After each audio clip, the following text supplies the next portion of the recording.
نقرب الكادر كده. الشناوي ونمسك ورقه وقلم ونكتب. ادي الركله الاولى. الشناوي يتفوق. احمد عبد الظاهر اول ضربه يضيع والشناوي يتالق. يا ولد يا ولد يا شناوي، نموذج الراجل في ركله الجزاء، رايح وفارق جسمه. ايه الجمال ده. محمد عبد الشافي ضربه وضربه. محمد عبد الشافي جول جول جول. يا ولد يا ولد يا ولد، حلوه من عبد الشافي. يبقى 1 لنادي الزمالك، 1-0 لنادي الزمالك. ضربه وضربه. ادي وليد خد الثقه. الشناوي تفرق معاه كتير. اول ضربه وليد والشناوي. مش ممكن يا ولد يا شناوي. وليد سليمان يضيع. مش ممكن. ركلتين للنادي الاهلي. الشناوي يتعملق ويتالق. اكرامي اللي ممكن يرجع فرقته. خالد قمر جول جول جول. خالد قمر 2-0. 2 لنادي الزمالك. الزمالك بيتقدم بركلتين، محمد عبد الشافي وخالد قمر. قلنا لقاء من غير كتالوج. لقاء الاهلي والزمالك ملوش توقعات. محمد نجيب، الشناوي ونجيب. الشناوي كان هيجيبها. مش ممكن. محمد نجيب يسجل اول ركله للاهلي. انما بقى ايه الضربه رقم 3 محمد نجيب تبقى صعب قوي على اللعيب اللي داخل اللي رحله من الابيض. ادي احمد سمير.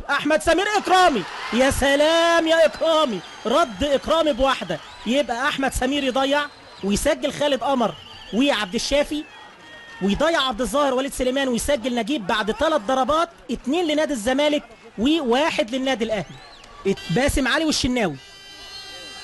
باسم والشناوي يلعبها. باسم ورايح الشناوي. حلوه من باسم وهارد. الراجل معاهم يطلع 2 و2 قريب جدا. رايح اهو الشناوي. انما باسم علي بيسجل عشان تبقى النتيجه 2-2. هنشوف عمر جابر ولا مين. عمر جابر واكرامي عملها حلوه حلوه حلوه. عمر جابر يقرب نادي الزمالك. جابر 3-2. ازاي غاليه على الفرقتين. سعد سمير جول جول جول.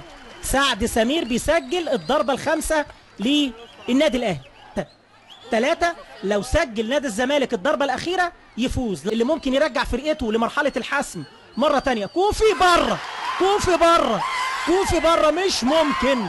هي دي الكوره وده حالها. كوفي بقول لكم وهو رايح تحس ان الراجل رجليه فيها رمل. يعني مشي من وسط الملعب لغايه مرمى شريف اكرامي. خد له كده يجي نص ساعه. طبعا مش نص ساعه ولا حاجه. الاداء بتاعه وهو ماشي الراجل رايح خايف. في لعيب بيبقى رايح بثقه، لعيب رايح يجي. والشناوي رحيل. والشناوي جول جول جول. صبر رحيل جول. 4 للاهلي مقابل 3 لنادي الزمالك اللي سيربح المليون المصري. توفيق جول جول جول. قمه بيسجل 4-4. 4 الاهلي 4 الزمالك. سعد سمير وصبر رحيل. وادي محمد رزق اهو رايح معاه الشناوي. انما طالما كبار. ابراهيم صلاح كابتن الزمالك في اللقاء واكرامي في القايم. السوبر اهلاوي رقم 8 وابراهيم صلاح في القايم. النادي الاهلي بيفوز على نادي الزمالك 5-4 بضربات الترجيح.